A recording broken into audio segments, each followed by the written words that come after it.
स्वागत है आप सभी का हमारे YouTube चैनल में। आज की वीडियो में हम सीखेंगे परचेज क्या होता है, परचेज कितने प्रकार का होता है और परचेज की एंट्री को हम टैली ERP9 में कैसे पास करते हैं। चलिए वीडियो को स्टार्ट करते हैं। जब हम कोई वस्तु किसी व्यक्ति या पार्टी से लाभ कमाने के उद्देश्य से खरीदते हैं तो उसे हम क्रय अर्थात परचेज कहते हैं। यह मुख्य रूप से दो प्रकार के होते हैं, नगद क्रय कैश परचेज, उधार क्रय क्रेडिट परचेज। देखिए परचेज तो हम एक पर्सनल यूज के लिए भी करते हैं। जैसे हम एक पेन परचेज कर रहे हैं तो उसका हम पर्सनल यूज करते हैं, उससे हम लिखते हैं, अपना पर्सनल यूज करते हैं। पर यहाँ पे हमें व्यवसाय के बारे में सीखना है कि जो भी हमें प्रोडक्ट परचेज करना है लाभ के उद्देश्य से करना है कि हमें उसे सेल करके कुछ ना कुछ क्या हो, प्रॉफिट हो, तभी तो बिजनेस चलता है ना। अर्थात जब हम कोई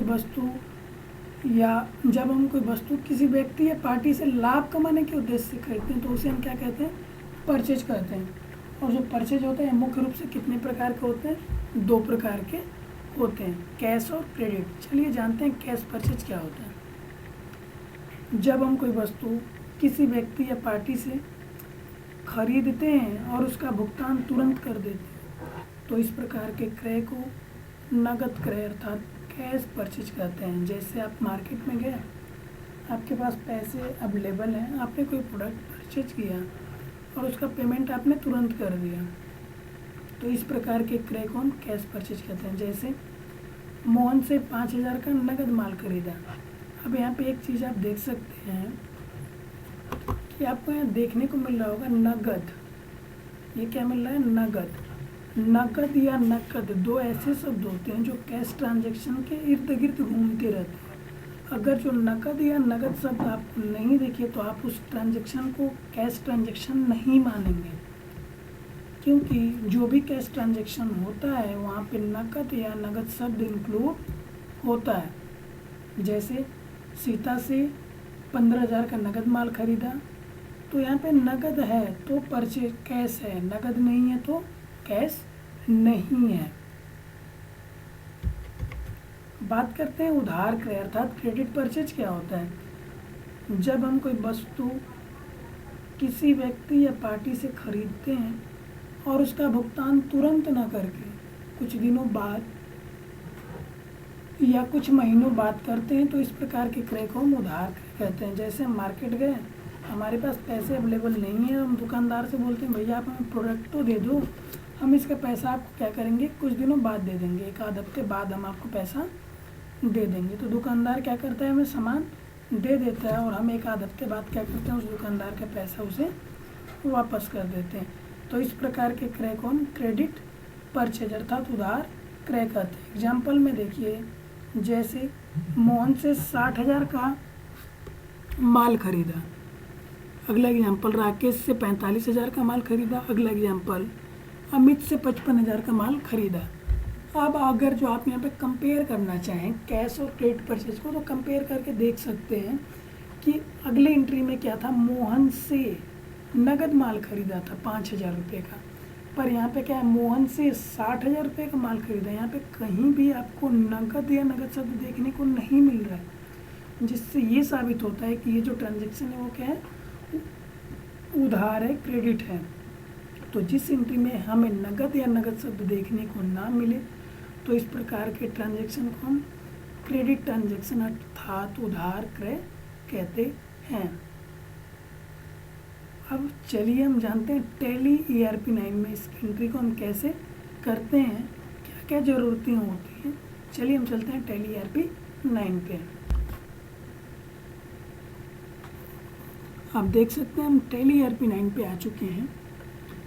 हम अपने गेटवे ऑफ टैली पे हैं, ये हमारी कंपनी हुई है, बनी हुई है। अब यहाँ सबसे पहला काम हमें क्या करना होता है, लेजर बनाना होता है। कोई भी ट्रांजैक्शन करने से पहले उस व्यक्ति या पार्टी का अपनी कंपनी में खाता खोलना होता है, जिससे हमें ट्रांजैक्शन करने हैं या जिससे हमें प्रोडक्ट को ख़रीदना है या प्रोडक्ट को बेचना है। तो लेजर बनाने के लिए मैंने पहले से ही वीडियो बना रखी है, अगर जो आपने नहीं देखी है तो आप जाके वहाँ पे देख सकते हैं। बहुत ही विस्तार से मैंने बताया कि हम लेजर कैसे बनाते हैं, लेजर कितने प्रकार से बनाए जा सकते हैं, सारी चीज़ें मैंने वहाँ पे बहुत ही विस्तार से बताई हुई है। चलिए हम लेजर बनाते हैं। लेजर बनाने के लिए सबसे पहले हम गेटवे ऑफ टैली पे आ चुके हैं।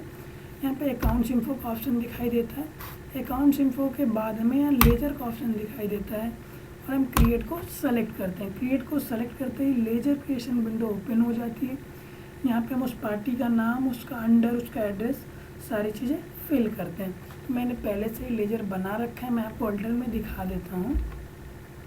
देखिए अमित से हम परचेज कर रहे थे, तो अमित का अंडर हो गया सेंडरी क्रेडिटर, यानी जिस भी व्यक्ति या पार्टी से हम कोई प्रोडक्ट परचेज करते हैं तो उस व्यक्ति या पार्टी का जो अंडर होता है वो सेंडरी क्रेडिटर होता है।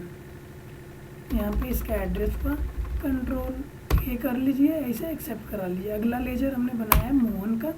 मोहन से हमने परचेज किया है, तो मोहन से भी परचेज किया तो मोहन भी क्या होगा, सेंडरी क्रेडिटर होगा। आप यहाँ पे देख सकते हैं मोहन कहाँ से बिलोंग करते हैं, रोचा गाजीपुर से बिलोंग करते हैं। इंटर करके एक्सेप्ट करा लेंगे। अगला लेजर परचेज का अंडर हमेशा परचेज अकाउंट होता है। आप गलती से भी परचेज का अंडर कुछ दूसरा ना सेलेक्ट करें, क्योंकि परचेज के अंडर हमेशा से परचेज अकाउंट होता है, इसमें कोई भी बदलाव नहीं हो सकता। परचेज का जो अंडर है वो परचेज अकाउंट ही होता है, आप गलती नहीं करेंगे। इसे भी हम एक्सेप्ट करा लेते हैं। एक लेजर बचा हमारे पास राकेश से भी हम माल परचेज कर रहे हैं, प्रोडक्ट खरीद रहे हैं। तो अब आप देख सकते हैं यहाँ पे राकेश अंडर सेंडरी क्रेडिटर, यहाँ पे राकेश कासमाबाद से बिलोंग करते हैं। ये इनका एड्रेस हुआ, इनका पिन कोड है कंट्रोल ए। अब आप देख सकते हैं सारे लेजर हमने क्या कर लिए हैं, बना लिए हैं। अब ट्रांजैक्शन करने के लिए हम क्या करते हैं, गेटवे ऑफ टैली पे आते हैं। यहाँ पे अकाउंटिंग वाउचर पे आके हम सेलेक्ट करते हैं। आप यहाँ पे देख सकते हैं, यहाँ पे हाईलाइटेड वी है, V for van, V highlighted है। अगर कीबोर्ड से हम वी भी प्रेस करते हैं तो अकाउंटिंग वाउचर में चले जाएंगे। अब हमें क्या करना है, परचेज करना है। तो परचेज करने के लिए हम कीबोर्ड से F9 की को प्रेस कर सकते हैं और यहाँ से भी देखिए परचेज पे क्लिक कर सकते हैं। अब आप देख सकते हैं परचेज के लिए जो क्रिएशन विंडो है, एंट्री पास करने के लिए जो accounting voucher creation window open हो चुकी है, किसके लिए, परचेज के लिए। अब यहाँ पे पहली एंट्री क्या थी, यहाँ पे आप सप्लायर इनवॉइस नंबर भर सकते हैं। मैं 111 कर लेता हूँ, डेट हो गया आपका।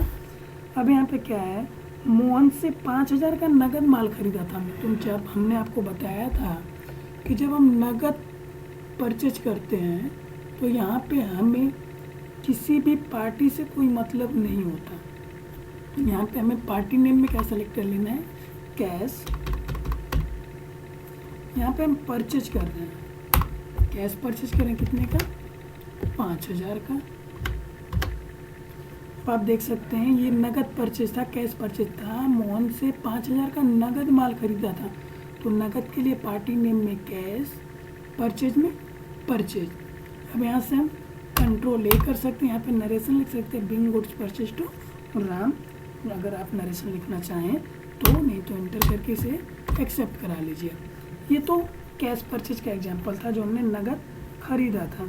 हमने आपको 3 एग्जांपल और बताए थे क्रेडिट परचेज का। चलिए अब हम क्रेडिट परचेज को जानते हैं, क्रेडिट परचेज का ट्रांजैक्शन हम कैसे करते हैं। तो क्रेडिट परचेज का हमारा एग्जांपल था, मोहन से 60,000 रुपये का माल खरीदा, परचेज सप्लायर इनवाइस नंबर में इनवाइस नंबर डाल देते हैं, डेट हो गया। पार्टी नेम किससे खरीद रहे हैं हम, मोहन से खरीद रहे हैं। मोहन से हम क्या कर रहे हैं, परचेज कर रहे हैं 60,000 रुपये का। आप यहाँ नरेशन लिखना चाहें तो लिख सकते हैं, being goods purchase to Mohan. अब हम किसी भी व्यक्ति या पार्टी से कोई प्रोडक्ट को परचेज कर लेते हैं, खरीद लेते हैं, तो प्रोडक्ट तो हमने अपने पास ले लिया, उनसे हमने प्रोडक्ट तो खरीद लिया, पर अभी हमारी रिस्पॉन्सिबिलिटी क्या बनती है कि जो प्रोडक्ट हम परचेज करते हैं उसकी पेमेंट भी हमें करनी होती है। अब हम क्या करेंगे, पेमेंट को करेंगे। पेमेंट के लिए आप कीबोर्ड से F5 प्रेस कर सकते हैं, पेमेंट वाउचर की शॉर्टकट की होती है, और यहाँ से भी आप पेमेंट पे क्लिक कर सकते हैं। पेमेंट्स पे क्लिक करने के बाद ये सिंगल एंट्री मोड है, तो अकाउंट्स में कैश सेलेक्ट करते हैं और हमें पेमेंट किसे करनी थी, हमने किससे ख़रीदा था, मोहन से। अब आप देख सकते हैं यहाँ पे 60,000 रुपये शो कर रहे हैं। क्यों शो कर रहे हैं? क्योंकि हमने मोहन से 60,000 का प्रोडक्ट तो परचेज किया था, पर मोहन को पैसा हमने नहीं दिया था। अब हम यहाँ पे क्या करेंगे, 60,000 रुपया मोहन को दे देंगे। अब आप यहाँ देख सकते हैं जो पहले करंट बैलेंस 60,000 शो कर रहा था वो क्या शो कर रहा है, 0। अब ये 0 क्यों शो कर रहा है? 0 इसलिए शो कर रहा है कि हमने जितने का प्रोडक्ट परचेज किया था उतने का पेमेंट भी कंप्लीट कर दिया। हम कंट्रोल ए कर लेते हैं, आप इंटर करके भी एक्सेप्ट करा सकते हैं। अगली एंट्री, राकेश से 45,000 रुपये का माल खरीदा। हम दोबारा से आ जाते हैं परचेज में, कीबोर्ड से प्रेस करिए आप F9। Supplier invoice number, date हो गया आपका। परचेज किससे कर रहे हैं, राकेश से हम क्या कर रहे हैं, परचेज कर रहे हैं 45,000 का। 45,000 का नरेशन आप लिखना चाहें तो यहाँ पे लिख सकते हैं, bill goods purchase to Mohan. अब परचेज करने के बाद हमें क्या करना पड़ता है, पेमेंट करना पड़ता है, क्योंकि ये हमारी रिस्पॉन्सिबिलिटी है, हमारा लाइबिलिटीज है कि हम किसी भी पार्टी से कुछ प्रोडक्ट परचेज करें तो उसका हम क्या करें, पेमेंट करें। कीबोर्ड से आप F5 प्रेस कर सकते हैं या यहाँ से पेमेंट को सेलेक्ट कर सकते हैं। अब हमें पेमेंट किसे करना है, राकेश को पेमेंट करना है। अब देख रहे हैं आप नीचे करंट बैलेंस राकेश का शो कर रहा है कितना, 45,000। हमने यहाँ 45,000 अमाउंट फील्ड में इंटर किया। जैसे ही हम इंटर करेंगे यहाँ पे बैलेंस 0 हो जाएगा। 0 क्यों हो गया, क्योंकि यहाँ पे ये दर्शाया जा रहा है कि 45,000 का प्रोडक्ट तो हमने इनसे परचेज किया था, पर ये 45,000 हम क्या करें, इनको वापस कर दे रहे हैं। इनका पैसा हम इन्हें वापस दे रहे हैं। कंट्रोल ए कर लेंगे। अगली एंट्री एक और बची हुई, अमित से हमने परचेज किया है 55,000 रुपये का। आप कीबोर्ड से F9 प्रेस कर सकते हैं, यहाँ से भी परचेज वाउचर को सेलेक्ट कर सकते हैं। इनवॉइस नंबर हो गया आपका, डेट हो गया। आप परचेज किससे कर रहे हैं, अमित से परचेज कर रहे हैं। अमित से हम क्या कर रहे हैं, परचेज कर रहे हैं 55,000 का।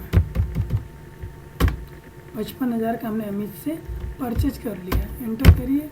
यहाँ पे नरेशन लिखना चाहें तो being goods purchase to Amit narration लिख सकते हैं। उसके बाद इसे कंट्रोल ए कर लीजिएगा, इंटर करके एक्सेप्ट करा लीजिएगा। अब हमने अमित से भी तो परचेज कर लिया, पर अमित का अभी हमने पैसा नहीं दिया हुआ है।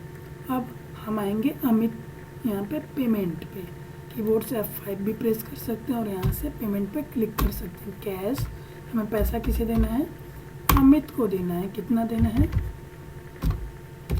55,000। कंट्रोल ए। यहाँ पे हमने कैश परचेज और क्रेडिट परचेज दोनों की एंट्री करके आपको दिखा दिया। अब हम आपको दिखाते हैं डे बुक।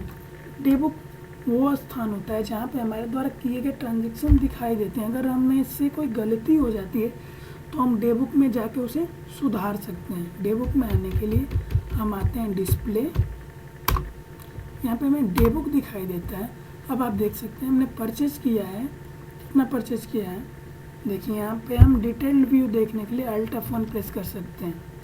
अब आप देख सकते हैं कि हमने अमित से परचेज किया हुआ है, राकेश से परचेज किया हुआ है, मोहन से परचेज किया हुआ है, और ये क्या है, कैश परचेज। जो 5,000 हमने परचेज किया था वो कैश। अब आप यहाँ ये भी देख सकते हैं कि हमने 3 पेमेंट तो किया है।